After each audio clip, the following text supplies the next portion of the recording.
सदाशिवसमारम्भां शङ्कराचार्यमध्यमाम् अस्मदाचार्यपर्यन्तां वन्दे गुरुपरम्पराम्।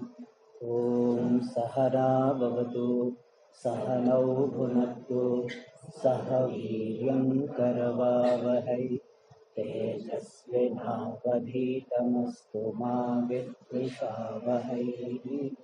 ॐ शान्ति शान्ति शान्ति। ॐ पार्थाय प्रतिबोधितां भगवता नारायणेन स्वयं व्यासेन ग्रथितां पुराणमुनिना मध्ये महाभारतम् अद्वैतामृतवर्षिणीं भगवतीम् अष्टादशाध्यायिनीम् अम्ब त्वामनुसन्दधामि भगवद्गीते भवद्वेषिणी। यं ब्रह्मा वरुणेन्द्ररुद्रमरुतः स्तुन्वन्ति दिव्यैस्तवैः वेदैः साङ्गपदक्रमोपनिषदैः गायन्ति यं सामगाः। ध्यानावस्थिततद्गतेन मनसा पश्यन्ति यं योगिनः यस्यान्तं न विदुःसुरासुरगणाः देवाय तस्मै नमः।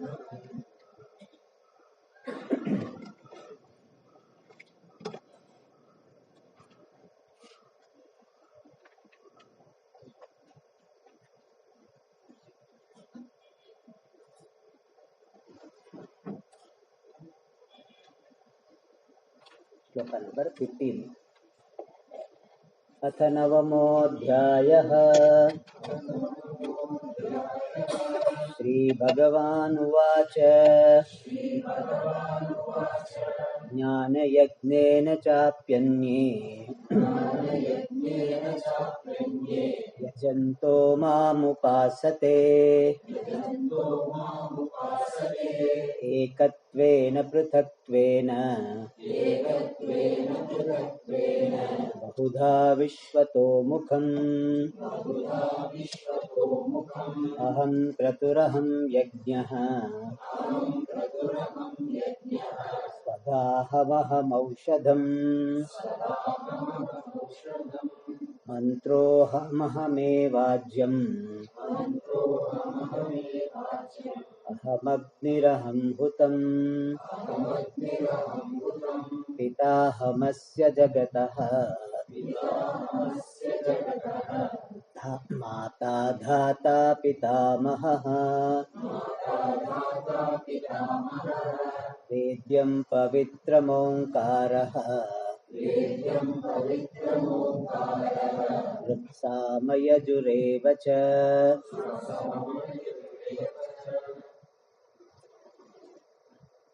So those who have come only today, for them let me give the background of what we are studying. We are studying the 9th chapter of Bhagavad Gita, and in this chapter Bhagavan is revealing the nature of Ishvara, cause for samsara, solution to the problem of samsara. So first 3 shlokas he gave the introduction to this topic. Then 4 to 10th shloka he revealed what Ishvara is. Ishvara is Srishti Sthiti Laya Karanam, the cause of creation, sustenance and dissolution. And therefore he is the truth of everything. And he is in everything. At the same time, he does not depend upon anything. Everything is in him, but he is free from everything. And he is all pervasive. Maya tatamidam sarvam. Thus he presented the nature of Ishvara from the standpoint of Maya Upadhi and from the standpoint of his true nature, Satyam Jnanam Anantam Brahma. Then from the 11th shloka to 15th shloka, Samsara Karanam, why there is samsara.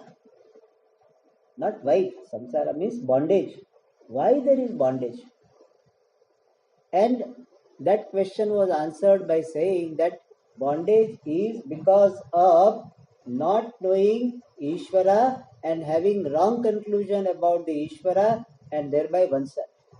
So ignorance and ignorance born wrong conclusion about the Lord and thereby about oneself is the cause for samsara. And therefore, what is the solution? We can say Jnanam is the solution, but Bhagavan uses the language of bhakti.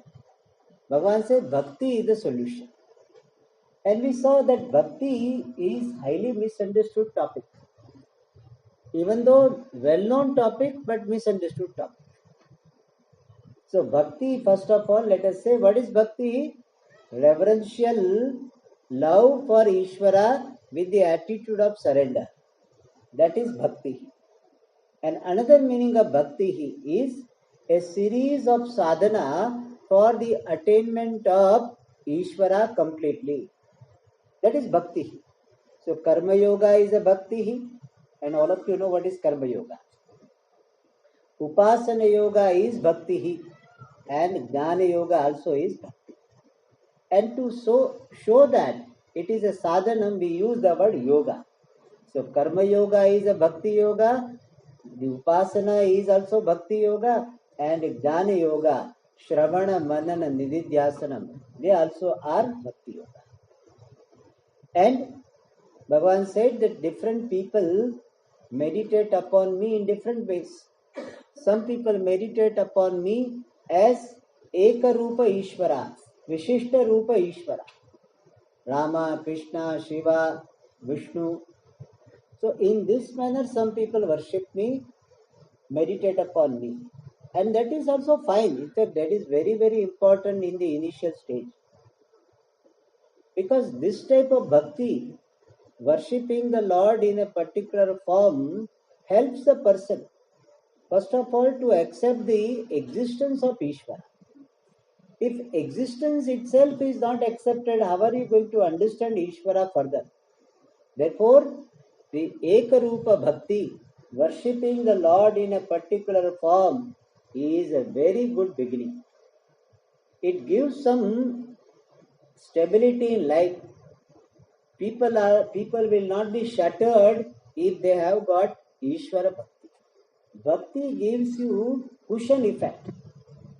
Whenever you have trouble, you have someone, some altar where you can go. Otherwise, your helplessness will be complete. But if you have Ishvara Bhakti in your life, you feel powerful. Like a person knows some minister also, he feels so powerful. If I have any trouble, I will call him. So he feels powerful. Then now you feel you are connected with the Lord of the entire universe. Naturally, you will feel powerful. If you don't feel powerful, means your connection with the Lord is not strong enough. Like loose connection, then say people. So there is a loose connection problem. When loose connection is that the power you don't get. So strong connection if you have with Ishvara, you feel very strong in your life.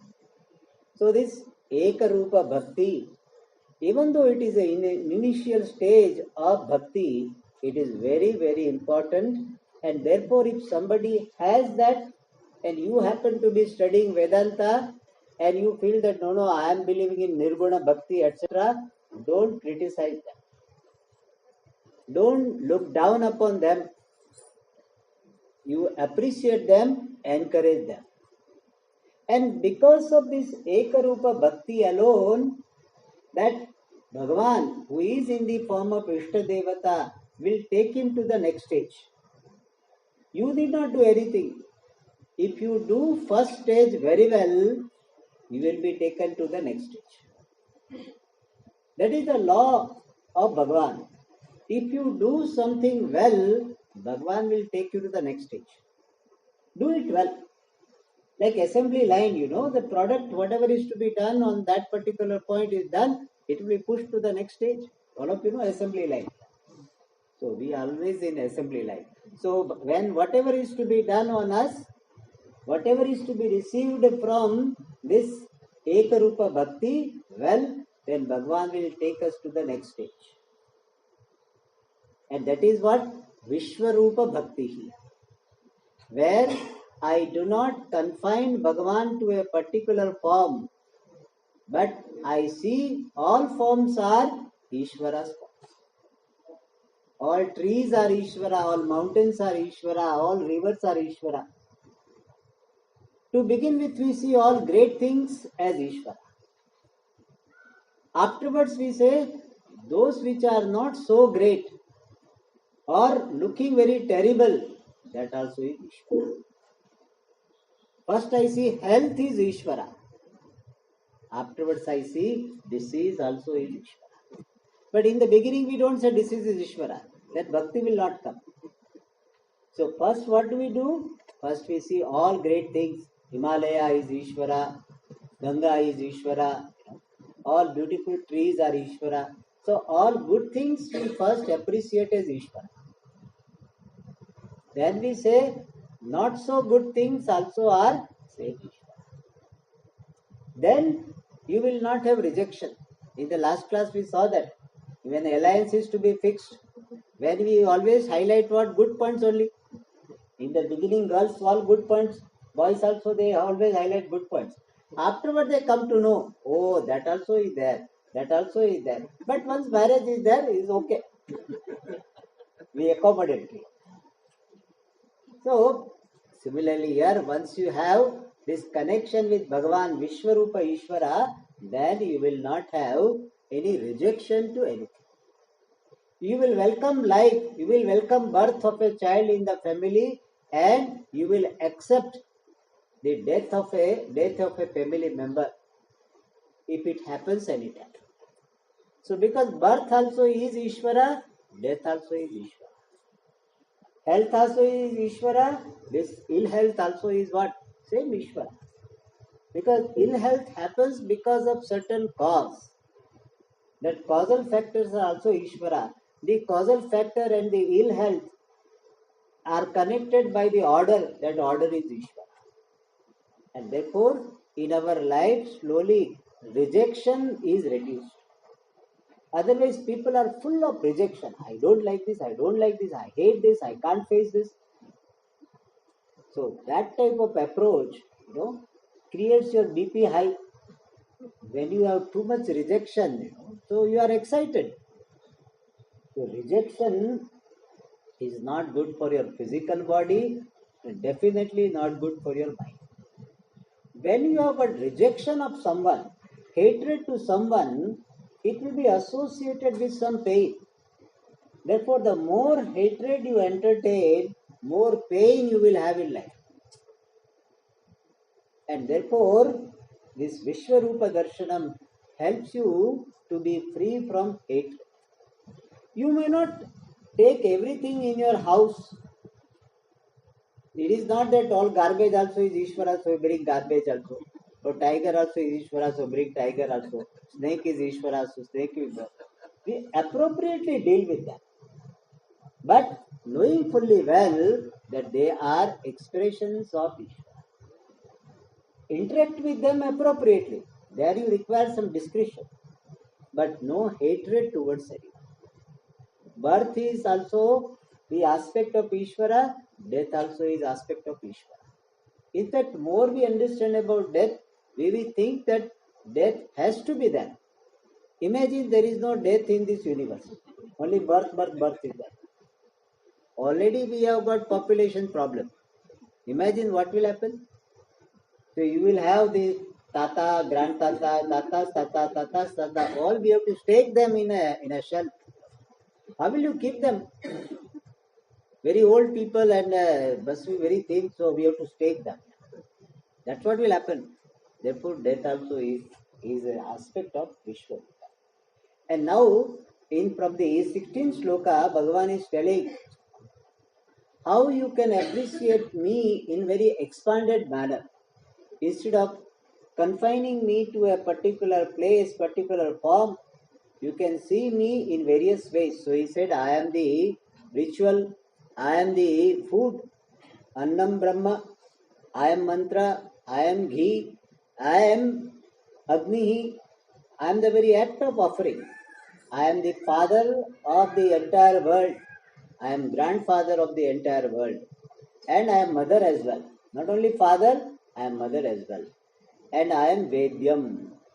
I am the ultimate thing to be known. If you know Ishvara well, how will you know?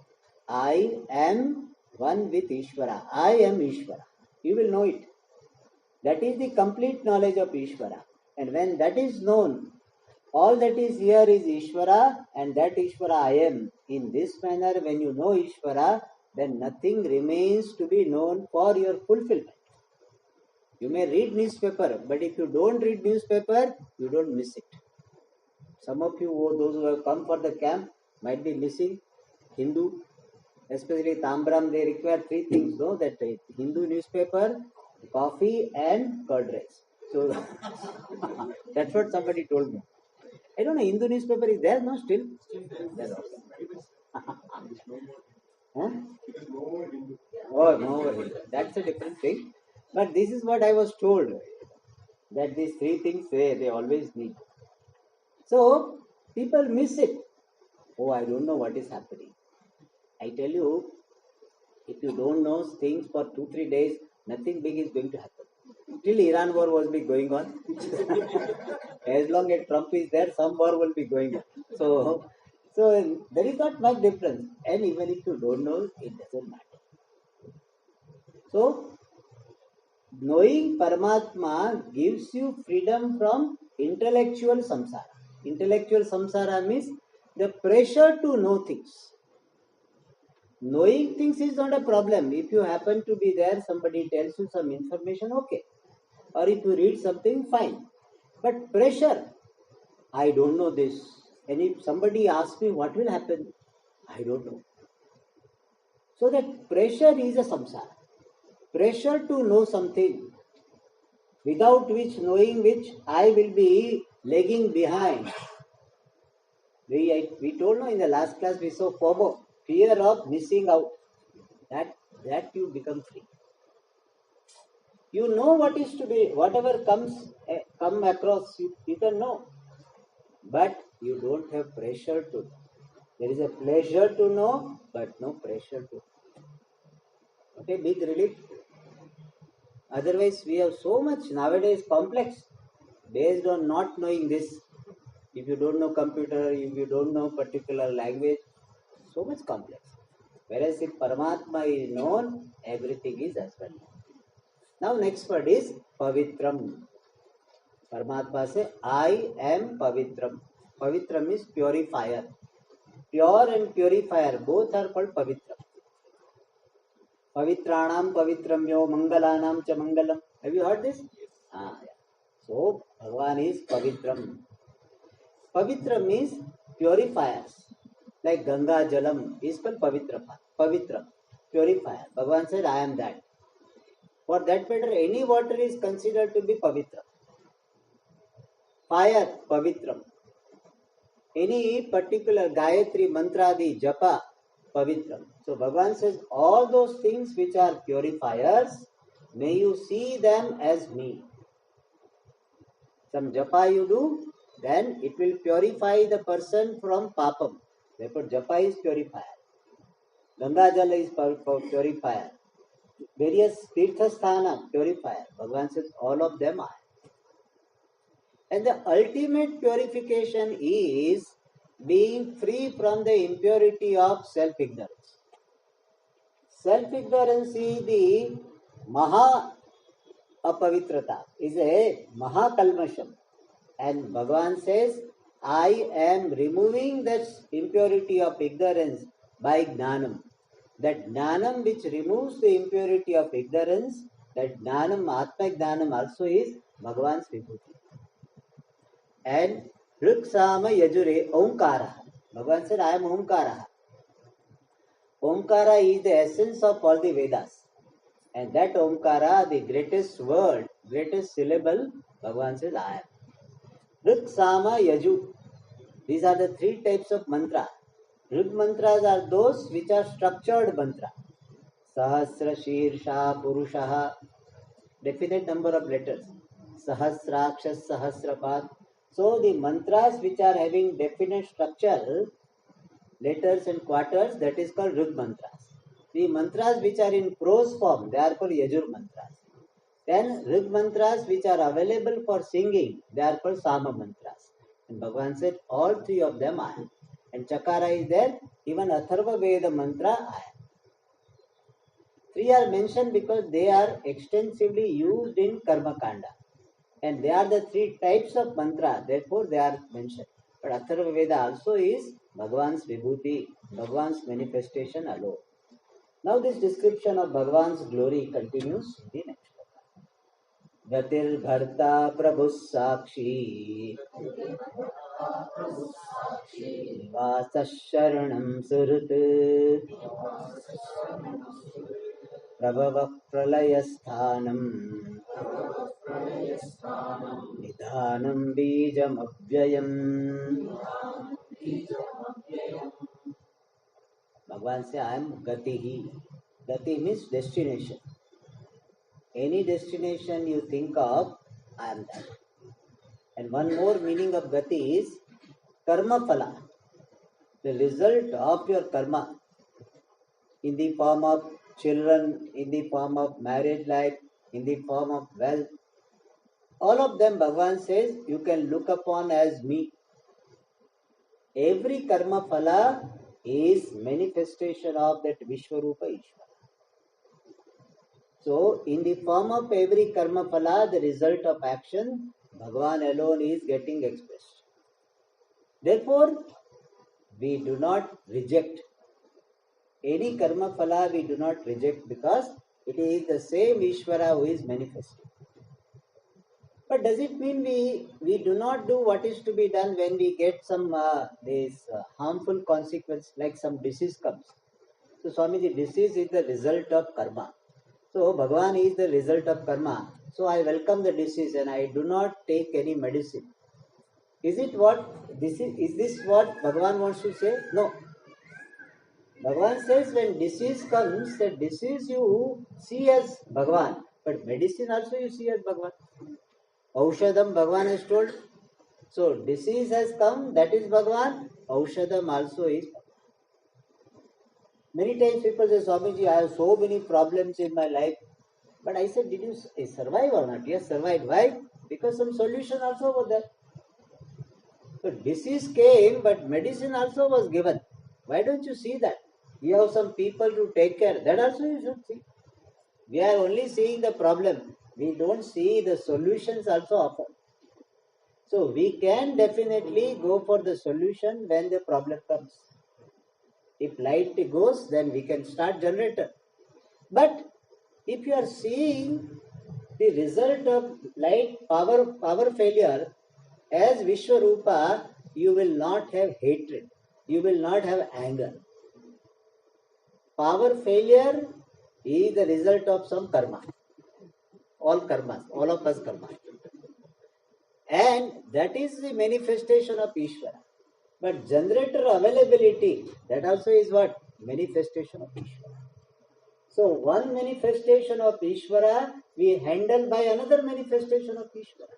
Now what is the problem? Both are Ishvara. The power failure, our EB also is Ishvara.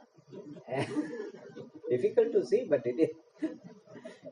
And the generator also is what? Ishvara.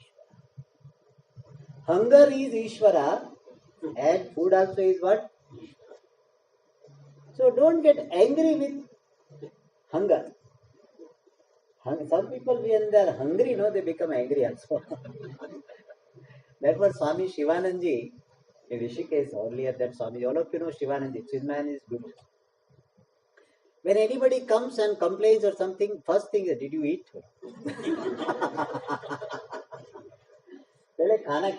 So first, then person will come down.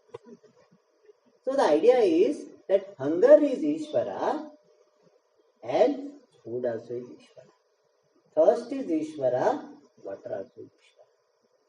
So therefore, in our life, We are always interacting with Ishvara. And therefore we don't miss Ishvara. We don't confine Bhagavan to only particular form. But Swamiji, does it mean we should not go to the temple? This is an immediate question. But in the temple also, Bhagavan is there as is what? That also is Ishvara. But then why should we go, Swamiji, when I am seeing the clip is Ishvara, why should I go to the temple? Go for your exercise also. It's good for your weight reduction. Anyway, that apart. Why we go to the temple then? Because in the temple, the presence of the Lord is invoked in a special manner. Since it is invoked in special manner, therefore we will be benefited if we go there and we come in contact with that particular Vigraha where energy is, Prana Shakti is invoked with lot of Kumbhabhisheka and all.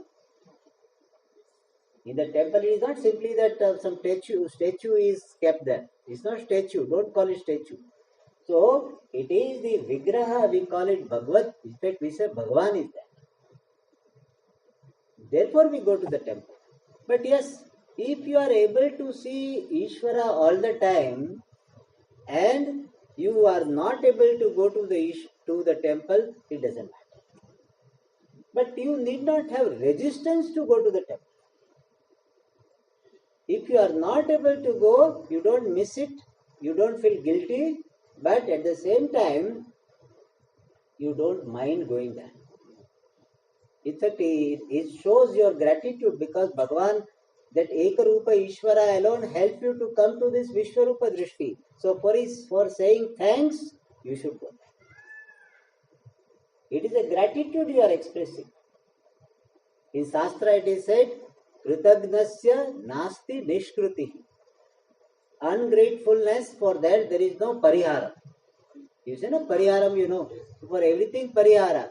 But ungratefulness, there is no parihara. And therefore to express our gratitude, we go to Ekarupa Ishvara. And if you are going, then your children will go. Your grandchildren will go. Even for setting an example, you should go. And for expressing your gratitude, you should go. But our approach is that we don't confine Ishvara only in temple. Otherwise, what will happen? We will have division. Division of being a devotee and non-devotee. Our Shastra says you remain devotee all the time. Who is devotee? One who is relating to Ishvara is devotee. So, if you are appreciating Ishvara's presence in everything, you are devotee all the time. 24/7 you are devotee. Even when you are sleeping, you say, I am sleeping with Vishwarupa. So, you are never away from that. Shastra says that. Sata somya sampanno bhavati. You become one with Ishvara only. And thus, everything is Ishvara. Gatihi. Result is Ishvara. Then Bharta. Ishvara is the nourisher. It's a very good thing. Whatever is nourishing you, food, water, or any extra, that what is called cereals, etc. And nowadays, what they call it? Supplements.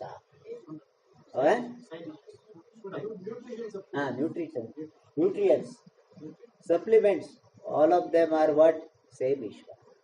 And also Poshta has got the meaning, Ishvara alone is nourishing the entire universe of people, entire world of people. Prabhuhu. Therefore never have the arrogance, I am Swamiji nourishing my children, I am taking care of my spouse. No, finally is Bhagavan only. Give credit to Bhagavan. We are this instrument. It is something like when you give some rice or sabji to somebody through spoon. Is spoon giving you food? Spoon is not giving you food. Person behind the spoon is giving you food. So all of us are like spoons only. Through us, Bhagavan is giving to somebody. Never have the arrogance that I am giving, I am this. The giver is finally Bhagavan. So that is what Poshta, Prabhuhu, Master. Bhagavan is the master.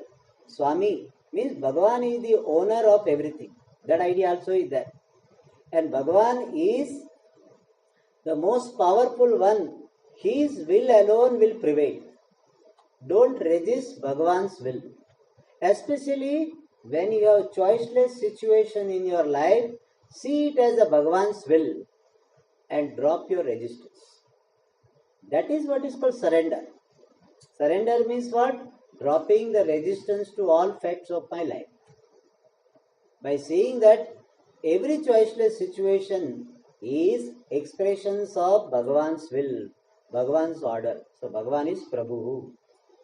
And by his true nature he is Sakshi. He is the witness of all the karmas done by the person. He is Sakshi. So Sakshi means what? Illuminator without modification. So Paramatma illumines all the karmas done by all the jivas without getting involved. Paramatma doesn't stop you. Paramatma doesn't push you. Paramatma just witnesses whatever you are doing. Then Nivasaha. He is the abode of all. So finally all living beings, wherever they live, all the lokas, the Bhuloka, Bhuvarloka, Suvarloka, all of them are nothing but Ishvara. Then Sharanam. It's a very beautiful word. Sharanam means the altar of surrender. Paramatma is the altar of surrender. Everybody has to finally surrender to Ishvara. And surrender, just now we saw that surrender means dropping my resistance to all facts of my life. This is one of the issues many people have. They always remain stuck with the past events, past hurt. That Swamiji, that 10 years ago he did like this, she did like this. I can never forgive him, I can never forget him. Why he did this? Out of everybody, why me? This is called resistance. Keep asking, no? Why me? Why me? Why me? That is called resistance. And we don't let it go. So many years, it is something like person gets some wound because somebody unknowingly, knowingly hurt, and therefore we got a wound. Then wound is getting healed. And what you do? You just break it open. Don't allow the wound to get healed. By that, you are harming yourself. You see your foolishness. Similarly, by nurturing the wound, you are harming yourself. So see that. And you say, whoever hurt me, we don't say that person did a right thing. That's not correct to say. He did a wrong thing. But what he did is understandable. That person has a background to do that, and therefore he did it. I forgive that person. And afterwards, you say, I pray for that person. Not only forgiving.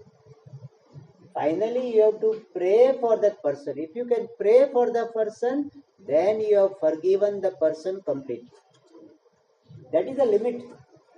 That is the indicator that really you have forgiven that person or not. Indicator is you can pray for the well-being of that person. It's not that easy. Very, very difficult. But that is where we have to reach. In our evolution, that is where we have to reach. Where I can pray for someone who had hurt me, and that very badly hurt.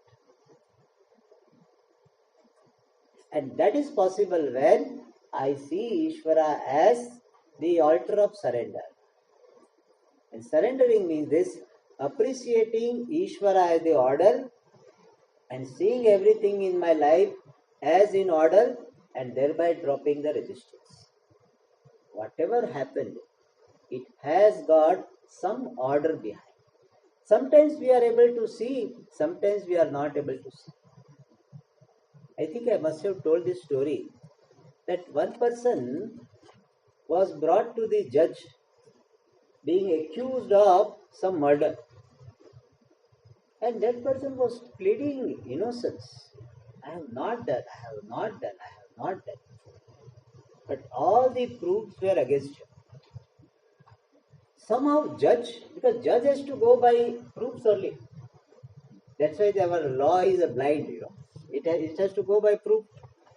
So judge has that feeling that somehow this person looks very innocent, but all the evidences are against him. So he went to see him personally. I don't know how it is possible. He went and asked him. He said, this time all evidences are against you, even though it looks like you might not have done. But has it happened that you murdered somebody and you got away with it? He said, yes. Last time I had really murdered somebody and I could get away with it. Means I was not penalized for that, punished for that. So this time I have not done. It's possible. Every time it is not so. So don't think that somebody punishes you that you have done past tense. That's not what we mean. But that's a possibility. Hearing this, the judge was so much moved that he resigned. He felt so much, my God, he said, what type of justice we are doing? Anyway, so what I want to say that there is an order behind. Sometimes you feel that you are done so much injustice to by others. But perhaps you might have done some injustice. No, Swamiji, in this life I have never done. This is one common question. Swamiji, in this life I have not hurt anybody. I have not done any harm to anybody. Why I have to suffer? Why people are harming me? It's a very common question. In every satsang, most of the time this question is asked. What? Swamiji, why good people are suffering and wrong people are enjoying? And you ask them, we are a good person or a wrong person? I am a good person. The one who thinks I am a good person alone will ask. One who thinks I am a wrong person will never ask. He is enjoying this fact. See, all good people are suffering, I am enjoying. So he will not ask. But this is a common question. So we say that, there is some justice. Sometimes it may not be because of the karmas in this life. It might be because of karmas in the past life. But I tell you, when you are suffering some injustice or harm or hurt, when somebody tells you like this, you may not like to hear. Okay, somebody did something, some harm to you, and if I tell you that it is because of your karma, you will be angry with me. Because already person is feeling hurt, and now you are telling it is because of your karma. So at that time you should not tell. You should, yeah, it is very painful. If somebody said, why? Yeah, it is very painful. I understand. So much pain is there. I pray that Bhagavan gives you capacity to heal. These are the things you should tell. That time you should not tell because of your karma. Then that person will never come to you. But at least we should know for ourselves. Somebody says, Swamiji, this is not a very good explanation. You are simply telling karma. For everything you say karma. This is also they ask further. He said, whenever we say that it might be because of your some karma, then they will say, Swamiji, this doesn't satisfy me. Then I ask this. Okay, what I am telling is not satisfactory. Do you have any better answer? You tell me. Do you have any better answer? If you have a better answer, I would like to have that. So yes, if this answer which I am giving may not look satisfactory, especially when you are in the situation. But this is the answer. One day you have to reconcile with this answer. One day. Today you are not ready, understand it. One day you will reconcile. And that is how we surrender to Ishvara. And when we surrender to Ishvara, we have relaxation in our life. Our life has got less resistance. And life with minimum resistance is a happy life, is a relaxed life. Therefore, Bhagavan says, I am Sharanam. I surrender to Ishvara. But Sharanam, Ishvara is a Sharanam doesn't mean we become lazy. Laziness is not surrender. Surrender means all and so I got married, I have children, but Swamiji, I have surrendered, so people will take care of my Bhagwan will take. That is not that. You do efforts. But when any choiceless situation is there, you learn to drop resistance. That is what surrender is. More we'll see in the next class. Om Purnamada Purnamida Purnasya Purnamaya Purnasya